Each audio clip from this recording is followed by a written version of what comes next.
السلام عليكم ورحمة الله وبركاته. ازيكم يا شباب، عاملين ايه؟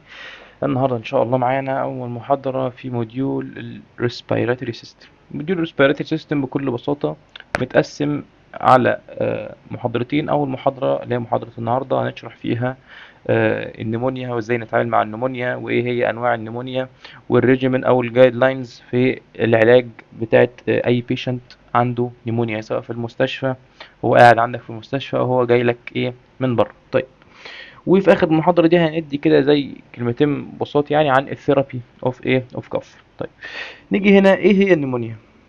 النمونيا دي بكل بساطه عباره عن انفكشن، تمام، بيحصل في الالفيولاي. يعني هو من الاخر الفيلر ديزيز انفكشن. الانفكشن ده يحصل عن طريق ايه؟ ثلاث حاجات. يحصل عن طريق بكتيريا غالبا بنسبه كبيره، او فانجل في حاله العيانين اللي هم الايه immuno compromised. تمام. طيب، يبقى انا عندي ايه؟ عرفنا ان البكتيريا هي اللي هتعمل لي الانفكشن. ايه اللي بيحصل؟ انا عندي دي الالفيولاي بتاعتي اهي، تمام. بتيجي تخش هنا البكتيريا تنفكت، سواء بقى طلعت من الاورال روت زي ما احنا شايفين هنا كده، نزلت من الاورال روت من بقك، حد مثلا عطس قدامك، كح او ايه، او نف او كده، وانت ايه خدت الايه العيا ده منه. او سواء لو حاحد الناس اللي عندها بيبقى عندهم حموضه، او عندهم حاجه اسمها الارتجاع في المريء، لو حصل ارتجاع كده فوق ممكن يحصل اسبيريشن برضو، والبكتيريا والحاجات اللي موجوده ايه سواء بقى في الاسوفجس او في الاستومك تنزل في ايه في اللنج. يبقى دي ايه الاسباب اللي بتعمل ايه المشكله دي. طيب، نيجي دلوقتي بقى عندي بكتيريا، خليها بالاحمر. البكتيريا دي قامت داخله جوه ايه الالفيولاي، دخلت قعدت جوه الالفيولاي. مين اللي هياخد باله ان في بكتيريا؟ الاميون سيستم. فالاميون سيستم يبدا يزود الممبرين بريميابيليتي، او زي ما تقول كده يعمل زي فتحات صغيره كده في ايه، ثانيه واحده، فتحات صغيره هنا في البكتيريا، تمام. الفتحات اللي هيعملها دي لو جينا عملناها كده بقى كروكي، عشان يفتح المجال ان الخلايا المناعيه او الاميون سيلز تبدا ايه، تبدا تدخل جوه. هتخش جوه ويحصل الحرب الدمويه دي، وفي الاخر الالفيولاي يبقى شكلها عندي عامل كده. نتيجة الحرب اللي ما بين البكتيريا والنيوتروفيلز او الجهاز المناعي هتعمل لي زي ايه، بص او صديد. فبالتالي ايه الوظيفة اصلا الاساسية بتاعت الالفيولاي دي؟ انها تعمل اكستشينج للايه، لتطلع الكربون دايوكسيد بره الجسم وتدخل لي الاو 2 جوه الجسم. فبالتالي المساحة بتاعتها زي ما انت شايف كل ده بص خلاص مش هينفع يشتغل، قلت. فبالتالي ايه اللي هيحصل؟ ان انت ايه، هتحس بقى باعراض بقى إيه؟ ان انت مش عارف تاخد نفسك، عندك طبعا بكتيريا، يبقى عندك فيفر وشيلز ورعشه ومش قادر تاخد نفسك، وعندك مش عارف بلغم وايه ومش ايه، والدنيا عندك مش ظريف وحاسس بوجع في صدرك، تمام. يبقى هي دي ايه، النمونيا. طيب، انا قلت لك دي نتيجة بكتيريال انفكشن. طيب تعال نخش شوية او نتكلم في موضوع البكتيريال انفكشن. ايه هو البكتيريال انفكشن اللي بيحصل؟ البكتيريا، انواع البكتيريا يعني. عندي جرام زي ما انت عارف نيجاتيف، وعندي جرام بوزيتيف، تمام. وعندي اخر حاجه هو نوع ايه مميز، وهي بيسموها الاتيبيكال بكتيريا. ايه هي الاتيبيكال بكتيريا؟ زي ما احنا عارفين اي بكتيريا بيبقى عندها سيل وول، تمام. وغالبا البكتيريا دي بتبقى ماشيه لوحدها ايه في الجسم، يبقى عندها سيل وول وبتبقى ماشيه في الجسم. الاتيبيكال بكتيريا دي بكتيريا غريبه جدا. اولا، غالبا او ممكن البكتيريا دي ميبقاش عندها سيل وول اصلا، ما عندهاش سيل وول بيحميها، مفيش سيل وول اصلا، يعني ده مش موجود. ده كده ايه، البكتيريا هتلاقي بقى ايه الدي ان ايه بتاعها مع الريبوزوم والحاجات دي والاندوبلازميك ريتيكولم والحاجات دي كلها موجوده كده ايه في الفضاء لوحدها، تمام، في سايحه في السيتوبلازم.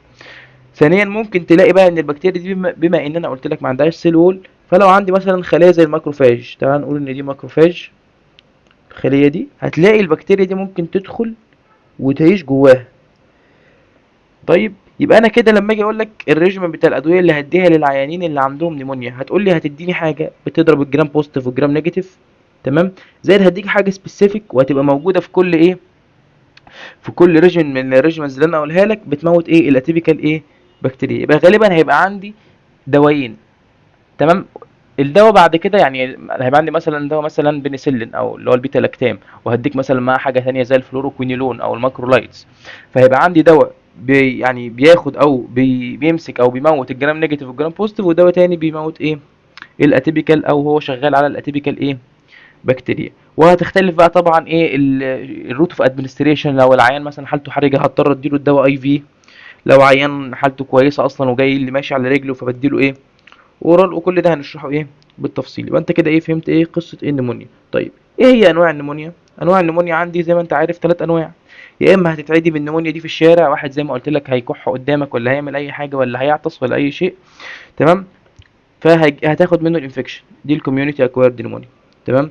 يا اما انت راجل قاعد في المستشفى بقالك ايه اكتر من 48 ساعه عشان نتاكد ان الانفكشن ده من المستشفى وتعيت، يبقى ده كده بيسموها هوسبيتال اكوايرد نمونيا، انت تعيت في المستشفى.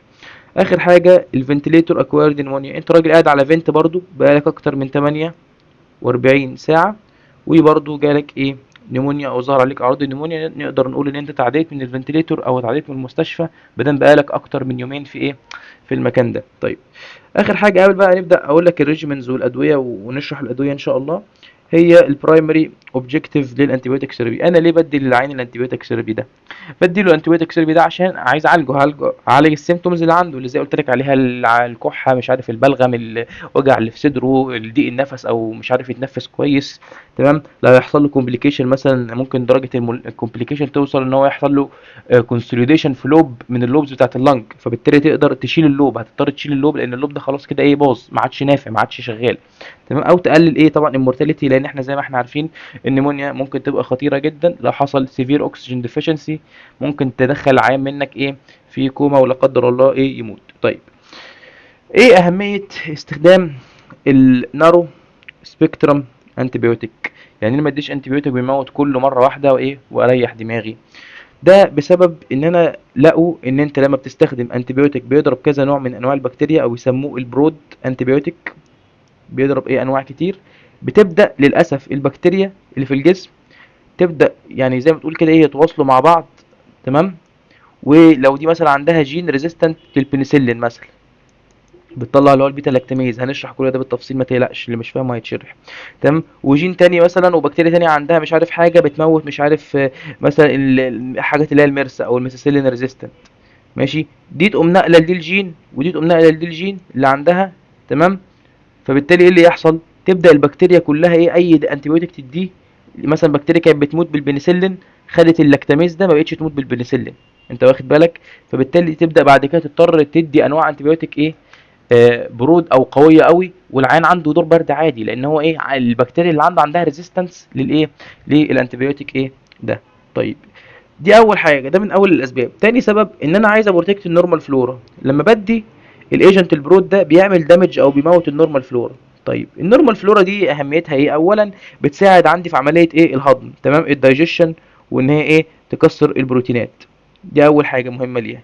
تاني حاجه ان هي بتبقى يعني زي تقول كده ايه عامله كومبيتيشن، كومبيتيتيف او ايه بترخم على البكتيريا ايه الاوبورتونستيك اللي في جسمك مثلا، تمام، زي مثلا ايه الكوليستريديوم ديفيسيل مثلا، تمام. فانت لما تيجي تموت لي الايه البكتيريا دي النورمال فلورا الكويسه دي اللي هي كانت بتدافع اصلا عن جسمي ضد بعض البكتيريا الضاره وبت ايه بتقلل القوه بتاعتها في جسمي، تمام، هتموتها. فانت لما تموتها لي هلوز الرول بتاعها في الدايجيشن او القدره بتاعتها على هضم البروتينات وكده، والرول اللي هي كومبيتيتيف انها بتموت لي او بت ايه زي ما يعني بالبلدي كده ايه بترخم على البكتيريا الايه اللي موجوده عندي في جسمي اللي ممكن تضرني.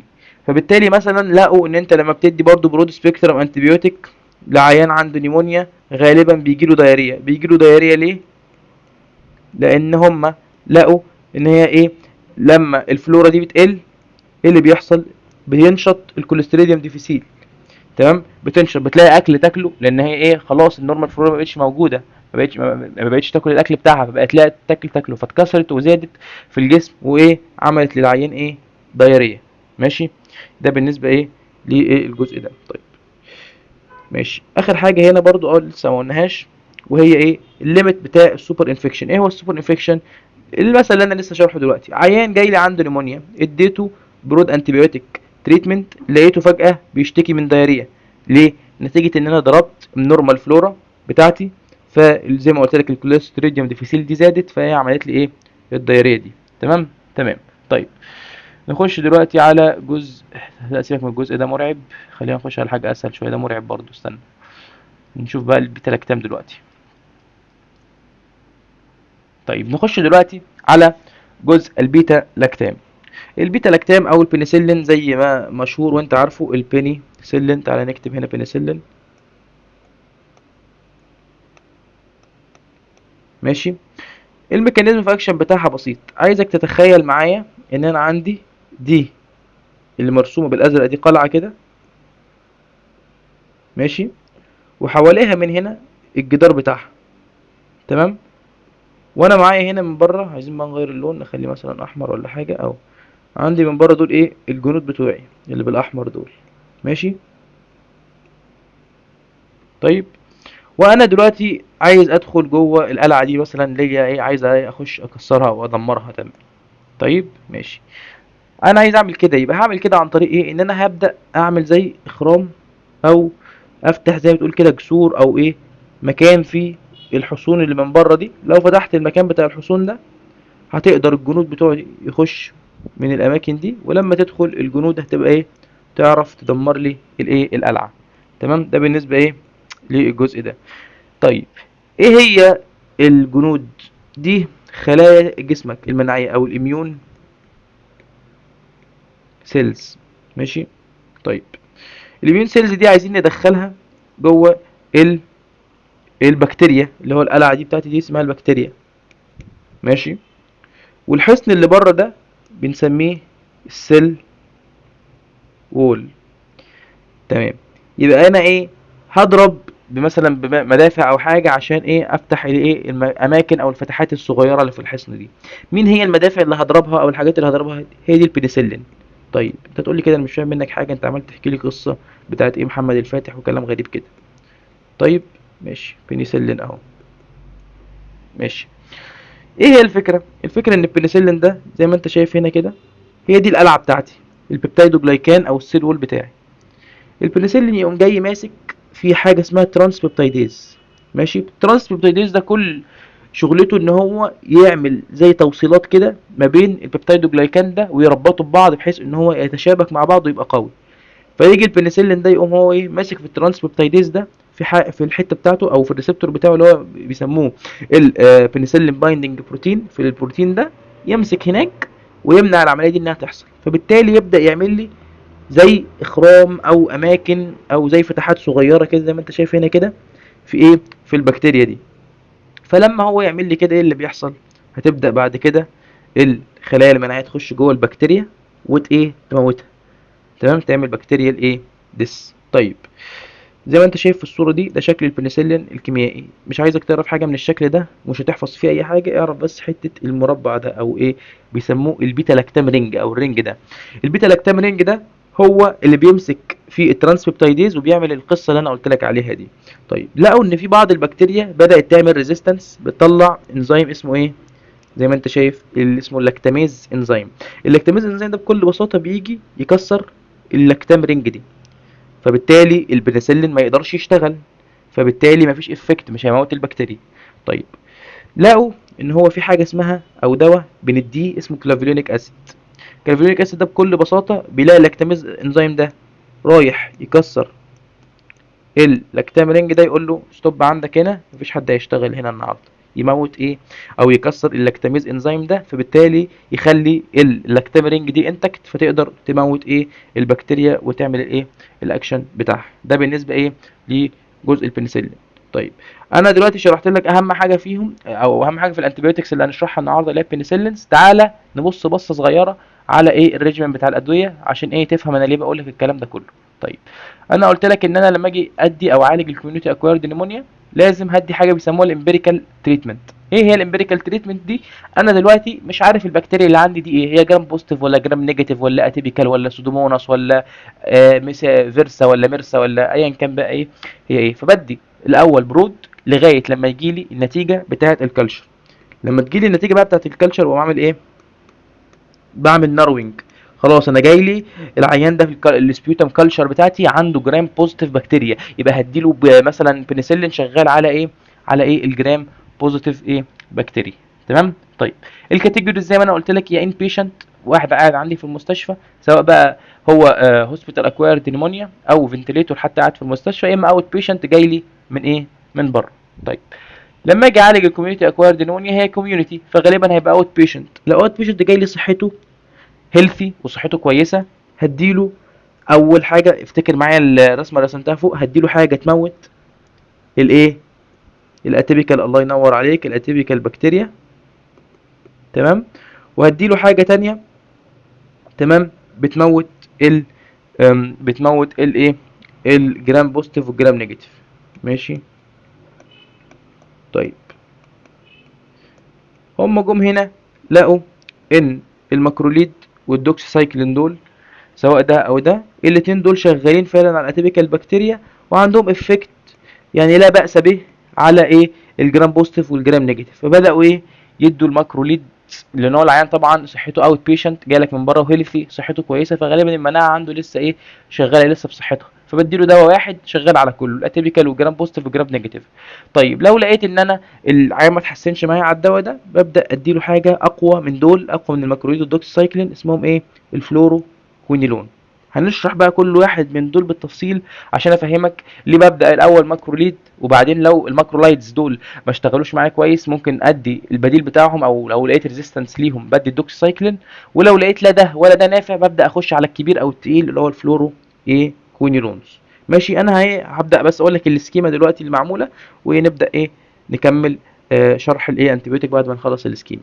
طيب عندي اول حاجه الانتيبيوتيك اخر 3 شهور، عيان جاي لي بكوموربيديتي، عنده مشكله في القلب، عنده السكر، عنده الضغط، عنده اي حاجه، غالبا بتبقى حاجه مقلله المناعه عنده شويه. فهو لو اخر 3 شهور كان واخد بياخد انتيبيوتكس مثلا، فببدا اديله حاجه من ديفرنت كلاس، يعني ايجنت ايه، مش ما بيستخدمش كتير قوي، اللي هو ايه الدوكسي سايكلين. ليه ما بيستخدمش كتير؟ لان هو اصلا عام بقاله 3 شهور بياخد انتيبيوتيك، او اخر 3 شهور خد انتيبيوتيك، فهو لو جاله الانفكشن ده معناه ان الانتيبيوتيك اللي عنده ده ما كانش قادر يعني يدمر او يموت البكتيريا اللي عامله له الايه، اللي عملت له النيمونيا دي. فبالتالي ببدا استخدم له ايه، ايجنت ايه ما بيستخدمش كتير وملوش ريزيستنس قوي زي الدوكسي سايكل. تمام. طيب لو هو ما كانش واخد اي انتيبيوتيك اخر 3 شهور، ده عيان كوموربيد، انا عايز احاول على قد ما اقدر ان انا اقلل فتره العيا بتاعه، لان هو اصلا مناعته واقعه، فبديله حاجه قويه جدا، ريسبيراتوري فلوروكينولون، او بديله ايه الاورال بيتا لاكتام. هنا دلوقتي بدات ابقى سبيسيفيك، ليه؟ لان العين كوموربيد وانا عايز اخليه يخف بسرعه. اورال بيتا لاكتام اللي احنا شرحناه اللي هم البنسلينز، بتشتغل جرام بوزيتيف وجرام نيجاتيف. تمام. والماكرولايدز زي ما قلت لك برضو هي هتساعد البنسلين في الجرام بوزيتيف والجرام نيجاتيف، بس انا هنا مديها عشان هي هتموت لي الاتيبيكال ايه بكتيريا. طيب ده بالنسبه للجزء ايه، للجزء ده. نخش على اخر حاجه واخر جزء، لان الجزء اللي بعد ده هيبقى صعب. ان بيشنت، اي نعم هو عندي في المستشفى، بس الراجل قاعد في الاي سي يو، يعني هو الراجل عندي كان كويس وكل حاجه، جبناه دخلناه المستشفى، تمام، جاله كوميونيتي اكوايرد نيمونيا، ودخل قعد عندي في المستشفى، وهيقعد عندي فتره في المستشفى لان هو حالته الصحيه ايه، تعبان جدا. تمام. يبقى ده راجل امرجنسي ان هو قاعد في المستشفى وبتاع، فانا عايز ايه، اعالجه باسرع وقت، فهديله ريسبيراتوري فلوكوينولون زي ما قلنا زي الريجيمين اللي قبليه، بس الحاجات اللي هديها هنا غالبا بتبقى ايه، اي في عشان اسرع الدنيا، وهديله اي في بيتا لاكتام زائد الادفانسد ماكرولايتس. كده انت عرفت الريجيمين. يبقى احنا غالبا الادويه اللي هكلمك عنها هم 3 ادويه، البيتا لاكتام وانا كلمتك عليها وفهمتك النظام بتاعها، وان هي شغاله جرام بوزيتيف وجرام نيجاتيف، ما بتقدرش تموت الاتيبيكال. ليه؟ لان زي ما قلت لك غالبا الاتيبيكال بتبقى لاك للسيل ايه، للسيل وول، ما فيهاش سيل وول. تمام. طيب والادفانسد ماكرو ليدز شغاله اتيبيكال، وبرده بتبقى شغاله على الجرام بوزيتيف والجرام نيجاتيف، بس ايه، مش ايه، مش عايزين برضو نخلي، لان هو عين امبيشنت وكده، فادي حاجه تموت الجرام بوزيتيف والجرام نيجاتيف، واخلي الماكرولايدز اخلي القوه بتاعتها دي ليه تشتغل على الاتيبيكال ايه بكتيريا.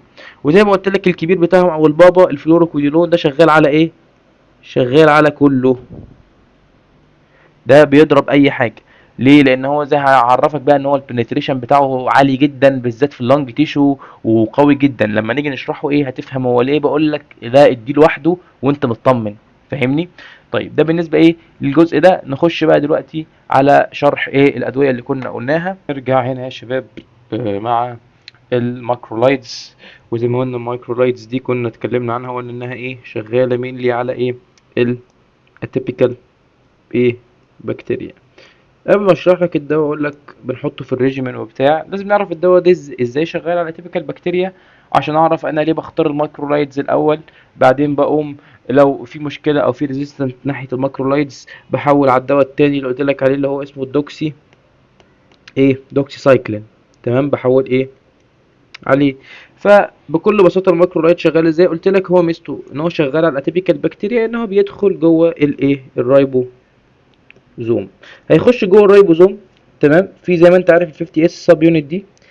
ال 50 اس سب يونت دي، او لو حكيت لك قصه الريبوزوم وازاي بيصنع البروتينات بكل بساطه، بيجي له حاجه اسمها التي ار ان اي. تمام، التي ار ان اي ده بيبقى حامل معلومات، ماشي، بحيث ان هو يروح بيها للمخزن. المخزن اللي هو ال 30 اس. ال 30 اس ده جواه امينو اسيدز كتير من انواع كتيره جدا. تمام، كذا نوع من الامينو اسيد. والله التي ار ان اي بيجي له زي كده ايه، عارف، لستة.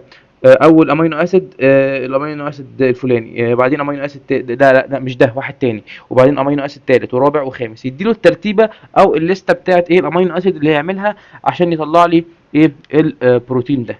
تمام. طيب ايه الفكره؟ ايه تي ار ان ايه بيجي بالليسته يوديها لل 30 اس. ال 30 اس كل مهمته ان هو يطلع الامينو اسيدز دي من المخزن. تمام، يوديها لل 50 اس.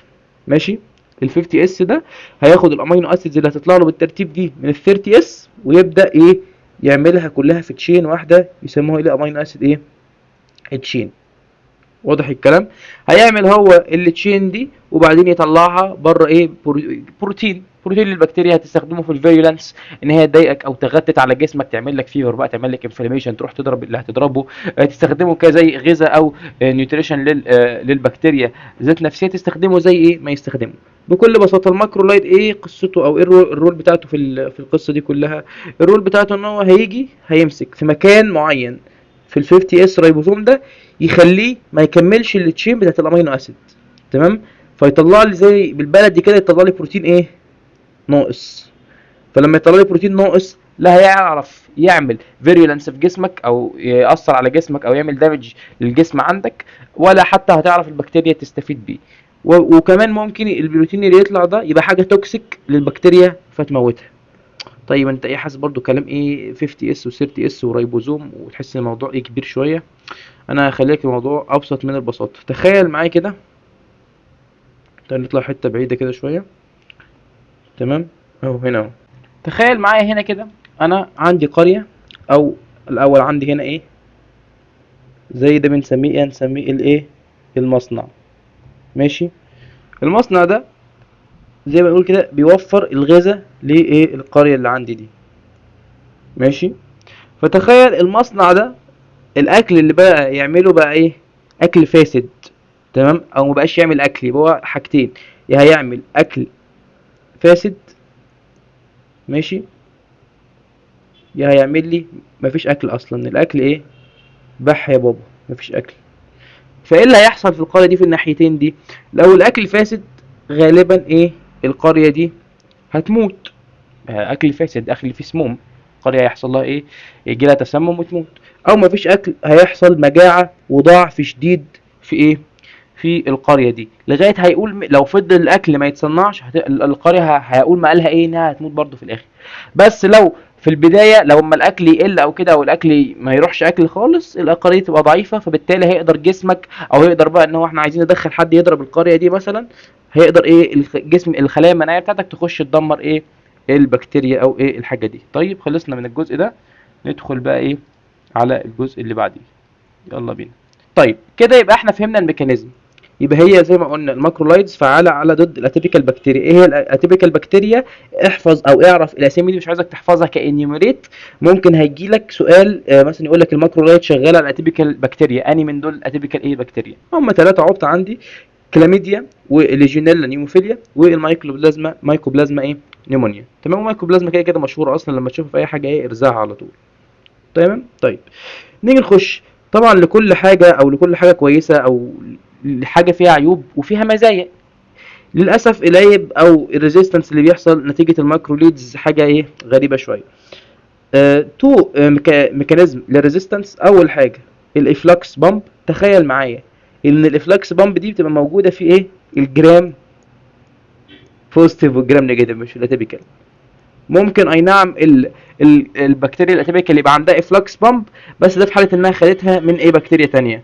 ايه هو الافلكس بامب ده؟ من اسمه افلكس بامب، يعني زي عامل زي مضخ كده، زي ما انت شايف البتاع ده ماسك في ايده ايه، زي ار بي جي كده. تمام. البكتيريا بيبقى عندها، دي البكتيريا بتاعتي، تخيل ان ده السيل وول وهي البكتيريا فيها زي مضخ كده بامب. تمام. عامل كده البامب ده اهو زي ما انت شايف. ايه اللي بيحصل بقى؟ تيجي عند البكتيريا تقوم داخله، قصدي البكتيريا دي او الدواء ده معلش الميكرويد يقوم داخل جوه البكتيريا. هيدخل جوه البكتيريا لسه هيبدا يشوف فين الريبوزوم عشان يروح يشتغل عليه. هيقوم حاصل ايه؟ ياخدوا كده الماكروليد، يلا يا باشا، يلا هنوديك السما، هنطيرك في السما، هوديك دبي. هيقوموا عاملين ايه؟ واخدين الدواء ده ضاربينه في الافلاكس 1 مطيرينه بره البكتيريا. طب هل كده الماكروليد هيعرف يشتغل؟ مش هيعرف يشتغل، لان انت اصلا اللي دخل، كل اللي عمال يخرج انت عمال تطلعه من الافلاكس ايه، بامبس الموجوده دي. تمام. دي اول ميكانيزم. تاني ميكانيزم زي ما انت شايف في الصوره الجميله اللي قدامك دي، حاجه اسمها ايه، بيسموها ايه، التارجت سايد موديفيكيشن. انا عارف والله ان الماكرو ليد كان بيمسك في الحته دي في الريبوزوم، البكتيريا عارفه ان هو بيمسك هنا. تمام. لو عندها هي ريزيستنت جين يعني، فهتقوم هو كان بيمسك في المكان اللي عامل زي مثلث ده. هو ما انا جاي حاطط له حاجه في النص كده، او مغير شكل المثلث ده، بدل ما كان مثلث مثلا اخليه مربع، فما يعرفش ايه الدواء يمسك هنا، فبالتالي الدواء مبقاش ليه افكت على ايه، على الجسم. تمام. ده بالنسبه ايه، للماكروليد. طيب جمله ممكن تبقى انا قلتها في الشرح بس ما قلتلكش دي معنى الجمله. قلت لك الماكروليد بيمنع او بيقلل بلوك البروتين سينثيسيس في المدى القصير، بيبقى او في اللو دوز بيبقى بكتيريوستاتيك، مع الهاي دوز بيبقى ايه، بكتيريسايدال، وزي ما شبهته لك بيمثل ايه، القريه دي. ده بالنسبه ايه، للماكروليد. مين اخو الماكروليد اللي قلنا بنستخدمه بديل ليه؟ افتكر معايا الله ينور عليك، هو ايه؟ الدوكسي سايكلين. الدوكسي سايكلين او الدوكش. ليه؟ انا الماكروليد ده قلت لك شغال على 50 اس، الدوكسي سايكلين شغال على ايه، على 30 اس، نفس الميكانيزم بالظبط. تعالى كده نروح لايه، الدوكسي سايكلين نشوفه. طيب اهو، بص معايا، التترا سايكلين ده انا كاتب لك هنا، افتكر الدوكش ده اللي هو ايه، الدوكسي ايه، سايكلين. ماشي. نفس الفكره بالظبط، هتلاقي ان الدوكسي سايكلين ده شغال على ال 30 اس رايبوزوم، مش شغال بقى كمان على ال 30 اس، يعني انا اتلخبطت، الامينو جلايكوزايد هو اللي شغال على ال 30 اس. التترا سايكلين دول او الدوكش بقى، الدوكسي سايكلين شغال على الترانسفير ار ان اي او التي ار ان اي. لو تفتكر معايا من شويه انا قايل لك التي ار ان اي ده بيعمل ايه، ده اللي بيديني الروشته او بيديني السكيما اللي فيها الترتيب بتاع الايه، الامينو اسيدز اللي ايه هعملها في التشين بتاعت البروتين دي. فتخيل انا ما بعتلوش ايه الوصفه او التركيبه، ايه اللي هيحصل؟ ال 30 اس برضو لو هيصنع حتى بروتينات هتبقى فولتي بروتينز وحاجات توكسيك اصلا. ده لو صنع، ولو ما صنعش زي ما قلت لك نفس الفكره بتاعت ايه، الماكرو ايه لايت. تمام. طيب ده بالنسبه ايه الدوكش سايكل. ايه الامينو جلايكوزايد دي اللي انا حاططها لك وما قلناش؟ هاجي كمان شويه دلوقتي هشرح لك جزء العيان الانبيشنت اللي بيبقى في الاي سي يو. هقول لك ان انا بستخدم الامينو جلايكوزايد دي مع دواء تاني. تمام. او مع الحاجات اللي بتموت الجرام نيجاتيف عشان اكسلريت او ازود القوه بتاعه الريجيمين الانتيبيوتيك اللي انا مديها دي، يعني ازود القوه بتاعه الريجيمين اللي انا مديها دي عشان ايه، اموت البكتيريا او الحاجات دي بسرعه، لان عيان في الاي سي يو انا عايز الحقه قبل ما يحصل له ايه، اي كومبليكيشن بسرعه. فبالتالي عشان ازود الريت بتاع الكيلينج بتاع السودوموناس بدي الايه، الامينو جلايكوزايد دي. نفس الفكره، هي شغاله على ايه، 30 اس زي ما انت ايه شايف هنا او موضح هنا ايه في الصوره دي.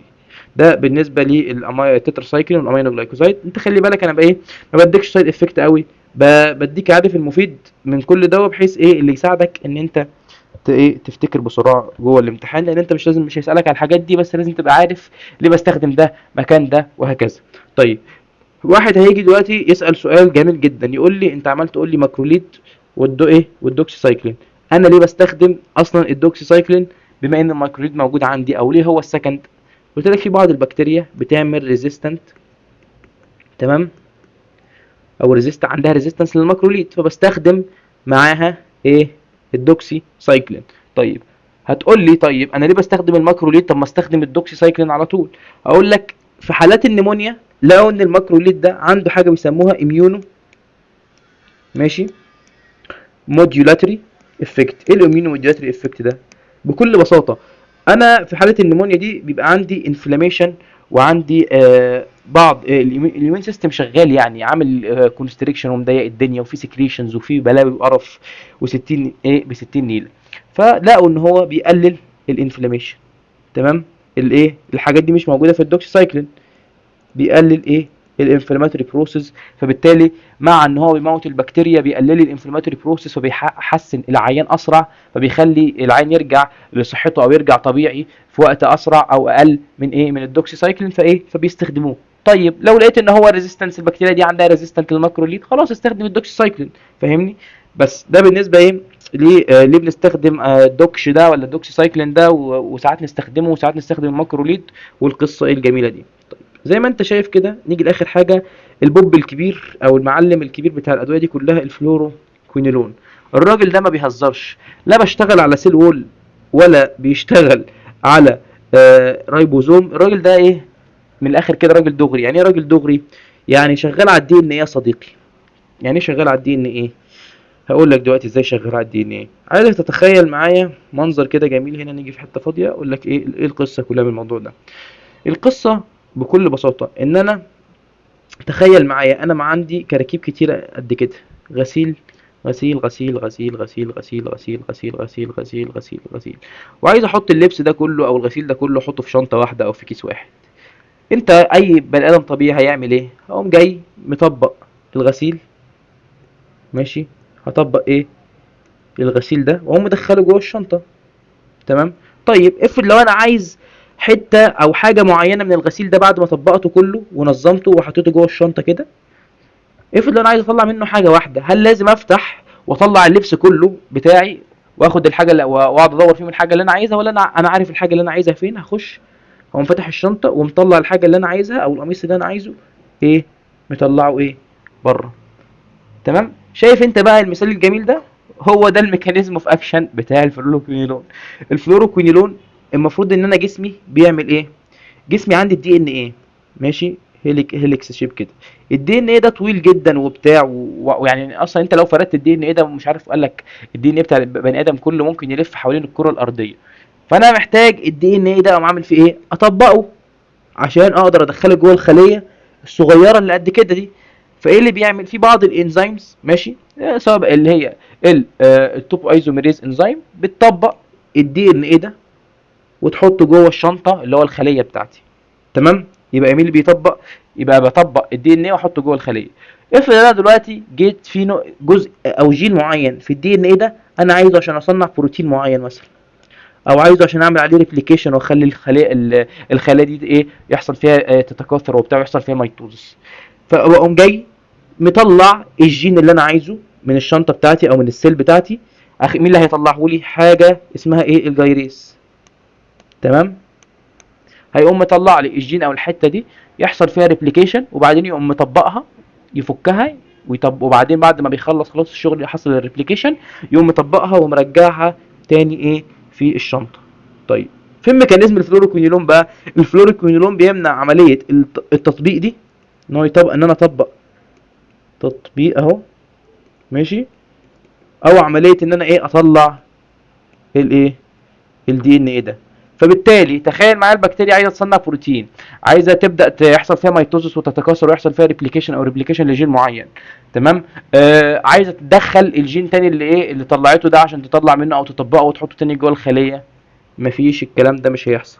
فبالتالي ايه؟ يحصل ديسربشن في النظام الداخلي بتاع البكتيريا، ويبدا يفعل حاجه اسمها بيسموها الابوبتيك جين. عارف في اي فيلم كده الناس الشرير، عارف الزرار الاحمر اللي بيبقى في الافلام ده يقول لك اوعى تدوس عليه، وتلاقي اول ما يقول لك اوعى تدوس عليه الشخصيه تدوس عليه؟ هو بالظبط ده معنى الابوبتيك جين. الابوبتيك جين ده اول ما بتضغط عليه بيبدا يحصل تدمير شامل في ايه؟ في الخليه دي او في ايا كان الحاجه ايه اللي انت دوست ايه؟ عليها او اللي انت عملته. تمام.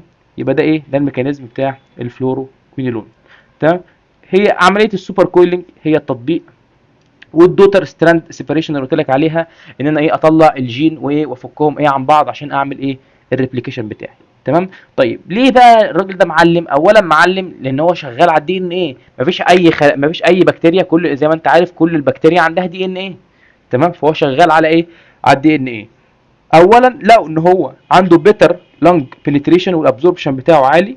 تمام. زائد ان هو بيعمل بنتريشن في التيشو بالذات في اللنج، فبيستخدموه في حالات ايه النمونيا. زائد زي ما قلت لك اي بكتيريا سواء تيبيكال اتيبيكال، اي بكتيريا هتجيبها لي من اي حته لازم يبقى عندها ايه دي ان ايه. فهو شغال على ايه الدي ان ايه. يعني كنت هقول لك امثل لك حته ان هو ايه بنحط بص كل المهرجين دول في عربيه واحده وبيطلعوا، ده الدي ان ايه بالظبط لما بطلعه ايه عشان ايه افكه. تمام. وده شكل ايه، ده كده شكله هو مش متطبق، وهنا ده لما طبقناه عشان ندخله ايه جوه ايه جوه الخليه.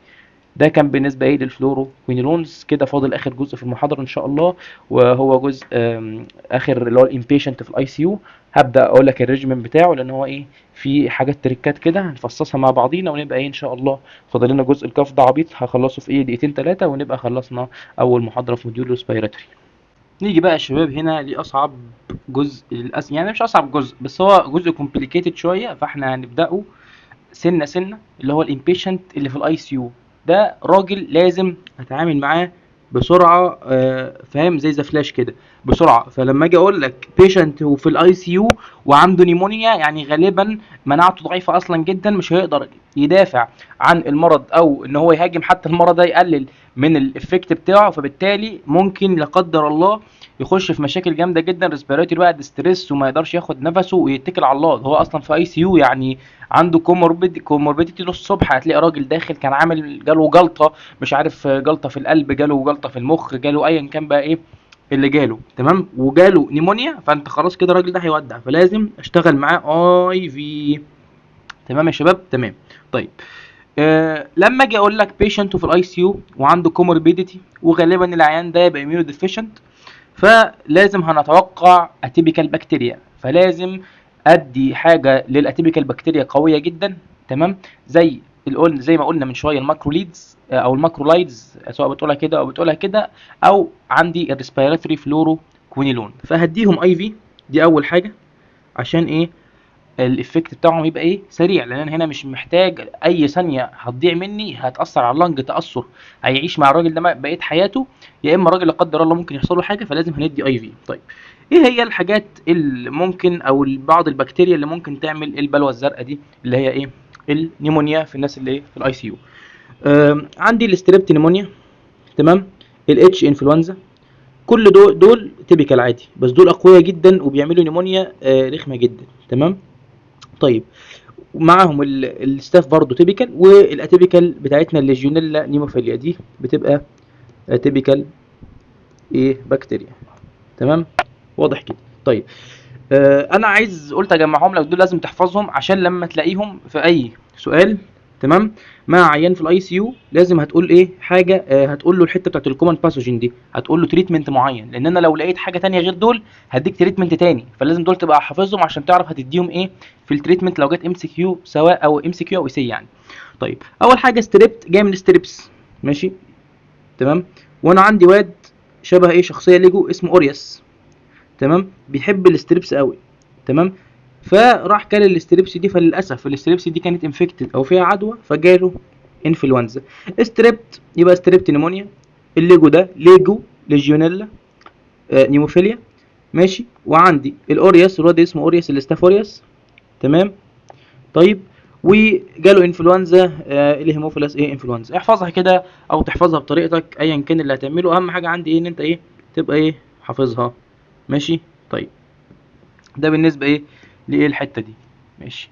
نخش لو الواد ده جاله كومن باثوجين زي اللي احنا قلناه هنديله ايه. كده كده انا قلت لك هيبقى معايا في الباثوجينز دي اتيبيكال واتيبيكال. فالتيبيكال هديله زي ما قلنا بقى الاي في بيتا لاكتام، وشرحنا فيه وطولنا في الشرح فيه. التيبيكال هديله اي في بيتا لاكتام هيتعامل معاه بكل وضوح وبكل ايه سهوله. اتيبيكال ايه هديله ازيثرومايسين او ريسبيراتوري فلوريكوينيلون. ايه هو الازيثرومايسين ده؟ لو جيت لك هنا في حته فاضيه تحت كده، بسم الله، تعالى ناخد حته فاضيه ونشرح فيها ايه هو الازيثرومايسين. فاكر الماكرولايدز؟ الماكرولايدز دي زي ما انت عارف في منها انواع. عندي بقى اريثرومايسين، اريثرومايسين واشياء اخرى وحاجات تانية تندرج تحتيه. وعندي الازيثرو ايه مايسين. ايه هو الازيثرومايسين، او ليه انا حاطط هنا ازيثرومايسين؟ يعني انا ليه هنا بالبلدي كده ليه ما كتبتلكش هنا اي ماكرولايد وخلاص؟ يديله يا عم اي ماكرولايد، اشمعنى الازيثرومايسين؟ في ابحاث عملوها لقوا ان الازيثرومايسين ده فيه بعض الافكتات او انهانسد افكت، يعني الافكت بتاعه اللي كانوا بيعملوا الازيثرومايسين هو بيعمله بريت او بقدره اعلى منه، تمام، زائد ان انا الدوزج بتاعته بتبقى اقل. طيب لما انا اقلل دوزج ولاقي ان الريت بتاع الانتي انفلاماتوري والانتي بكتيريال وان هو بيقدر يخش جوه الخلايا، يبقى هو عنده الريت بتاعه يعني ايه؟ عنده انتري جوه السيلز وبيقلل الايتس. ايه هو الايتس؟ اي انفلاميشن، الانفلاماتوري ميديتورز اللي بتبقى موجوده في الوقت ده. طيب لقيت ان هو بيقلل يعني بيقلل يعني الريت بتاعه معلش بيبقى عالي مش قليل، دي كده اتعملت غلط، تمام. بيقلل او بيزود بقى الانتري جوه الخلايا بتاعه البكتيريا وبيقلل الانفلاميشن، تمام، مع دوزج قليله. يعني ايه دوزج قليله؟ او اترجم لك الكلام، يعني دوزج قليله يعني ايه؟ يعني انا عندي هديكريز السايد افكت. تقول لي يا حلاوه، ده يعني انا هدي دوزج قليله اقل من الريزيثرومايسين وهلاقي افكت اعلى؟ هيخش جوه الخلايا الاتيبيكال دي، اللي انا قلت لك الخلايا دي بتبقى انترا سيلولر، هيخش جواها يضربها ويقلل لي كمان الانفلاميشن اللي حصل في اللنج. ده ايه ده؟ ده زينه والله زينه. يبقى دي كده حاجه ايه؟ كويسه جدا هو بيعملها. فعشان كده طبعا في حاله زي بتاعه العيان الخرمان خالص اللي هو في الاي سي يو ده التعبان جدا، لازم استخدم ايه؟ حاجه تبقى اولا دوزج قليله اقلل السايد افكت، لان العيان اصلا محطوط على ادويه تانية وهتلاقيه شايف علقين له محاليل هنا وايه وفي بلاوي زرقاء. طيب ولقيت ان هو كمان هيزود الافكت، يزود الانتري للخلايا الانتراسيلولر ويقلل الانفلاميشن، ده كده ايه؟ عسل قوي. طيب انا ليه ما استخدمتوش؟ يعني انا ما قلتلكش في الحاجات التانية ادي ازيثرومايسين؟ اولا لان انا مش هيفرق معايا، يعني لو جيت هنا مش هيفرق معايا، كده كده العيان ده التاني ده اصلا مناعته قويه وهيخف، مش هيفرق، تمام. زائد حاجه مهمه انا لسه قايلها لك في اول المحاضره انا مش عايز ازود ايه؟ مش عايز ازود ريزيستنس. ليه؟ كل ما استخدمه كتير ومع اي حد تعبان اديله ازيثرومايسين تبدا البكتيريا تعمل له ايه؟ ريزيستنس. حصل للريزيستنس كده خلاص انت خسرت كل ايه؟ الافكتات الجميله اللي هو ايه؟ كان بيعمل لك. ده بالنسبه ايه للجزء ده. طيب يبقى احنا كده عرفنا ليه هندي ازيثرومايسين وهندي ريسبيراتوري فلوروكوينولون. طيب افرض لو العيان ده كان عنده حساسيه من الاي في بيتا لاكتام او عنده حساسيه من اللاكتام عموما او بنسلينز عموما، هنديله دواء تاني شبه البنسلين، هو ايه؟ الازيترونام. ماشي، هنديله بقى ازيترونام مع فلوروكوينولون او مع ايه؟ الازيثرومايسين، تمام. ده بالنسبه ايه للجزء ده. ماشي. الازيترونام ده انتي بيوتيك برضه شغال بنفس الميكانيزم بتاع، يعني ميكانيزم شبه الميكانيزم بتاع البيتا لاكتام، بس ايه؟ ما فيش منه حساسيه للناس اللي عندها حساسيه للبيتا ايه لاكتام. طيب ده كده اول شق، الشق يعتبر السهل وكنا قلناه كتير في الحاجات اللي قبل كده. الشق الرخم وهو اصلا ارخم بكتيريا، السودوموناس، البكتيريا اللعينه. السودوموناس البكتيريا اللي ريزيستنس لاغلب اصلا البيتا لاكتامز ما عدا بعض البيتا لاكتام اللي احنا بنستخدمهم، تمام، وتبقى سئيله. لو انا سسبكتد سودوموناس فانا لازم ادي بيتا لاكتام قوي، بدي انتي سودومونال ايه؟ بيتا لاكتام عشان احارب السودوموناس. وانا ما اعرفش الراجل ده اصلا زي ما قلت لك مناعته تعبانه، فممكن يبقى معاه اتيبيكال، فبدي معاه احتياطي ايه؟ الفلوروكوينيلون. ماشي. او عموما اي حاجه تضرب ايه؟ اللي يهدي فلورو يهدي ايه؟ الازيثرومايسين، يا تمام.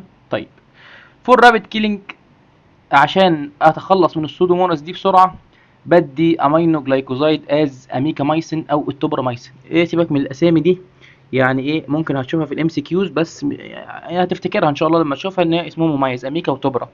انا عاملها توبرا زي انها كوبرا واميكا. طيب ليه بدي امينو جلايكوزايدز مع الانتي سودومونال بيتا لاكتام؟ انا هنا كاتب لك ان هو في سينرجيستيك افكت مع البيتا لاكتام. يعني ايه سينرجيستيك افكت؟ يعني انا لما اجي اقول لك 1+1 انت هتيجي تقول لي ايه؟ 2. هقول لك لا، سينرجستيك افكت مش كده. سينرجستيك افكت يعني 1+1 هيديني 3. ليه؟ لان انا زي ما قلت لك اديت دواء، لو انا هدي بيتا لاكتام لوحده مثلا هديه بدوزج معينه وسي نو قول 10، تمام؟ ده مش رقم حقيقي، انا بجيبه لك كده. ولو اديت الامينو جلايكوزايد لوحده هديه بدوز 10، تمام؟ هنا عندي بزود الريسك بتاع السايد افكت. واضح الكلام؟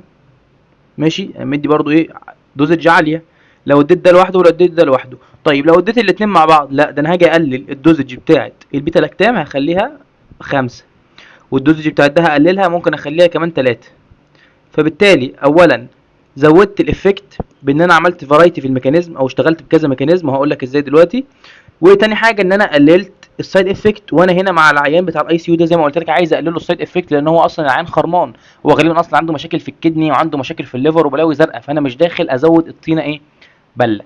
نيجي دلوقتي لجزء ايه، اشرح لك جزء الافكت او ليه يعني هو ايه السينرجستيك افكت اللي بيحصل ما بين البيتا لاكتام والامينو جلايكوزايدز عشان يموتوا ايه، السودوموناس. طيب سريعا كده اقول لك السينرجيز او السينرجستيك افكت بتاع الاثنين كان ايه.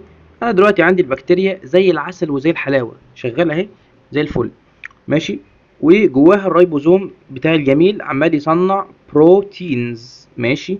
طيب انا جيت عايز اموت البكتيريا الشريره دي، قمت جاي مدي هنا اللي بالازرق اللي انت شايفه قدامك ده البيتا، ماشي، هرسمه كده بيتا لاكتام.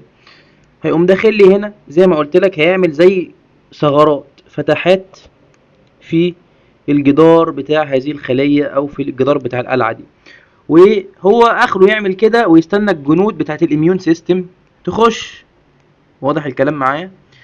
طيب الاميون سيستم عندي في العيان ده تعبان مله. يعني ايه تعبان مله؟ يعني مش موجود، يعني اعتبره الراجل كومبرومايز. ده الاميون سيستم لو يقدر يعرف يخش يقفل الفتحات دي عشان البكتيريا تفضل شغاله، وعايز يرتاح اصلا ويموت من الاخر يعني. طيب ايه اللي بيحصل؟ يجي عندي يا باشا الامينو جلايكوزايد ده اللي هو المجندين او الفرسان دول، يقوموا عاملين ايه، يقوموا داخلين هنا يا باشا، ماشي. الناس اللي كانت عماله ترمم الجدار وتدي القوه او تاكل الجنود اللي بتضرب الجسم، هيقوم داخل ضارب الريبوزوم، يشتغل على ال 30 اس اللي انا قلت لك عليه، اللي هو بيهندل الامينو اسيد عشان يعمل البروتين تشين. فلما انا اعمل كده، اولا قللت الدوزج فقللت السايد افكت الخطير بتاع الامينو جلايكوزايد اللي هو النيفروتوكسيستي. عيان زي ده اصلا هتلاقيه يعني الكدني بتاعته ميته. قللت النيفروتوكسيستي ان انا عملت سينرجيزم، قللت الدوزج يعني بتاع الامينو جلايكوزايد، زائد ان انا استفدت من السينرجيستيك ايه افكت اللي هو مشروح ايه هنا، تمام. طيب ده بالنسبه ايه للجزء ده، او انا ليه بزود الامينو جلايكوزايد. نيجي للبيج بوس، الوحش الكبير، الوحش الكاسر، المرسى او بيسموها ايه، الميسيسيلين. ميسيسيلين من الاخر، ده الميسيسيلين ده كان البروتوتايب بتاع البنسلين، ميسيسيلين ريزيستنت ستاف. اوباش، ابدا ربط معايا يا وحش الكلام وافهم الدنيا هنا ماشيه ازاي. بيقول لك ميسيسيلين بنسلين، يعني بنسلين اللي هو مين، البيتا لاكتام ريزيستنت ستافيلوكوكس اوريوس. اوبا، هنا سي اي دي يعني كوميونتي اكويرد لو حد مش فاهمها، تمام. دي البوس او البيج بوس الكبير بتاعنا. ليه؟ لان هو ريزيستنت للكبير. مين الكبير؟ البيتا لاكتام اللي كان بيعمل ايه، الفتحات في الجدار. طب انا دلوقتي اعمل ايه الماني؟ فاهمني؟ وانت كنت فين، انت كنت فين والمرسى دي بتطلع؟ هقول لك ايه، دي مشكله كبيره. ستاف اوريوس زي ما لو تفتكر انا كنت حاططها لك هنا، الستاف اوريوس الواد اللي اسمه اوريوس ده، ماشي. دي كانت من الكومن باثوجين اللي بتعمل في الامبيشنت اللي في الاي سي يو. فانت هتيجي تدي البيتا لاكتام ريزيستنت، يلا روح بيتكم. الفكره في الريزيستنس ايه اللي انا شرحتها لك، هقوم جاي على البيتا لاكتام يا باشا اللي انت شغال بيها، يا بيتا لاكتام يا محترم انت، هقوم جاي كسر ابوه، تمام. فانا عيان زي ده لقيت ان هو عنده او شاكك ان هو عنده مرسى. فهو لو عنده مرسى ممكن يبقى عنده سودوموناس، فهديله انتي سودومونال بيتا لاكتام، ماشي. طيب وهدي معاه الامينو جلايكوزات عشان يعمل السينرجيستيك. شاكك ان في اتيبيكال غالبا، ده عيان بص مناعته تعبانه خالص، ادي الازيثرومايسين او ادي الفلوروكوينولون، تمام. وهدي الوحشين دول. الوحشين دول بكل بساطه الفايكومايسين، الفانكومايسين ده او اللينوزوليد بكل بص بتبسيط. انا عندي هنا زي ما قلت لك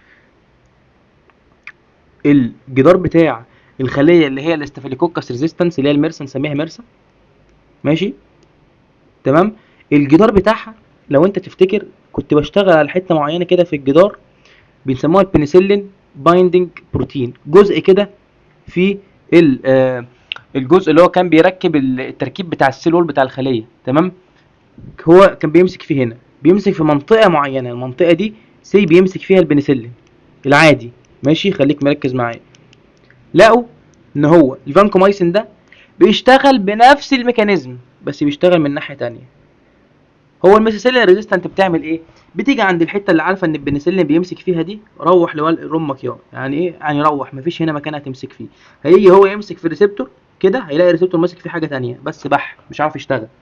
لكن الفانكومايسين بيجي هنا، اللينوزيب بيشتغل بميكانيزم تاني بس برضه قريب من الميكانيزم ده، بيمسك في مكان تاني في البنسلين بايندنج بروتين ده، ويخلي برضه يمنع تكوين او ان هو يعمل الكروس لينكينج او التشابك ما بين ايه السيل وول بتاع البكتيريا، فبالتالي يعمل لي برضه ايه الفتحات اللي بيخش منها ايه الجنود بتوع الاميون سيستم، او بيخش منها الامينو جلايكوزايد بقى، عشان الحاله دي العيان خالص اميونو سبريس اميونو سبريسد بطريقه ايه غبيه.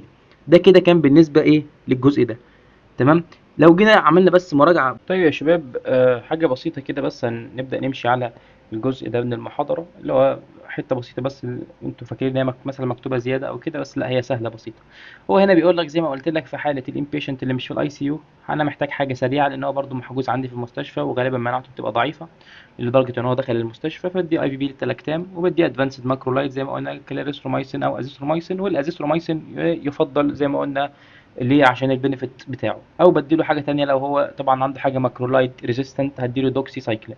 هي الفكره السؤال كلها هيجيب لك حاله العيان، انت هتعرف حاله العيان ده هل هو بره المستشفى تمام اوت بيشنت وحالته الصحيه كويسه، ولا عنده مثلا سي او دي، كان عنده مثلا مشكله قبل كده جاله ام اي، عنده مشاكل في الكدني فاهمني، عنده مشاكل في الليفر مثلا، هو هيديك حاجه في الكيس تقول لك ان هو عنده كده، تمام، عنده مشاكل يعني، تمام. او هيقول لك العيان ده والله عندي في المستشفى بس مش في الاي سي يو، تمام، او هيقول لك هو في الاي سي يو. الفكره ايه هو الاي في بيتا لاكتام او الاي في بيتا لاكتامز المتاحه، او انا ليه بحط الحاجات دي، يعني ليه ما بديش اي بيتا لاكتام وخلاص، ليه بدي حاجه زي السيفوتاكزايم او السيفترايكزون، الامبيسيلين، السلباكتام او الارتابينم. بص من الاخر ده كيفالوسبورين، ماشي، وده برضو كفال اي حاجه اخرها سي اف سي دي هتلاقيها غالبا كيفالوسبورين. الكيفالوسبورينز دي نفس الميكانيزم بالظبط بتاع البنسلينز، بس حسنوها او زي ما تقول طوروا فيها بحيث انها تبقى ايه شغاله اكتر على ايه الجرام نيجاتيف. وزي ما قلت لك انا ليه الجرام نيجاتيف عندي فيها مشكله، لان انا قلت لك الجرام نيجاتيف مينلي ما بتعتمدش على السيلول بتاعها في الحمايه، بتعتمد ان هي ايه عندها ميكانيزم تانية زي البامب اللي بيطلع الحاجه لبره دي، او ان هو يبقى عندها اصلا ريزيستنس ناحيه البنسلين اللي بتطلع بيتا لاكتاميز او كده، تمام. فانا بدي الحاجات دي كلها، مع الحاجات دي لازم ادي اللي هو السلبكتام ده. ايه هو السلبكتام ده؟ السلبكتام ده يعني ببساطه بيتا لاكتاميز انهبيتور، بينهبت البيتا لاكتاميز اللي هيكسر لي الامبيسيلين. يعني انا بدي الامبيسيلين مع السلبكتام، تمام، عشان امنع حته البيتا لاكتاميز ان هو يطلع يكسر البيتا لاكتام فيخلي الامبيسيلين ده عندي ملوش اي 60 لازمه، نرميه في الزباله، تمام. ده بالنسبه للامبيسيلين والسلبكتام. زي ما قلت لك السيفوتاكزيم والسيفترايكزون ده دول انواع من الكيفالوسبورين طوروها عشان تبقى الميكانيزم بتاعها اقوى على الجرام نيجاتيف بكتيريا، او هي بتبقى بتكفر جرام نيجاتيف بكتيريا اكتر شويه من ايه الجرام بوزيتيف. الارتابينم ده نوع من انواع الادويه تبع ادويه اسمها الميروبينمز. الميروبينمز دول او البينم عموما اي حاجه اخرها بينم دي اعرف انها بديل الترناتيف، ماشي، الترناتيف للبيتا لاكتام. ليه؟ لاي حد عنده حساسيه من ايه من البيتا لاكتام، سواء بقى الارتابينم او الازيتيرو ايه نام اللي كنا قلناه في البيشنت اللي بيبقى ايه في الاي سي يو، تمام.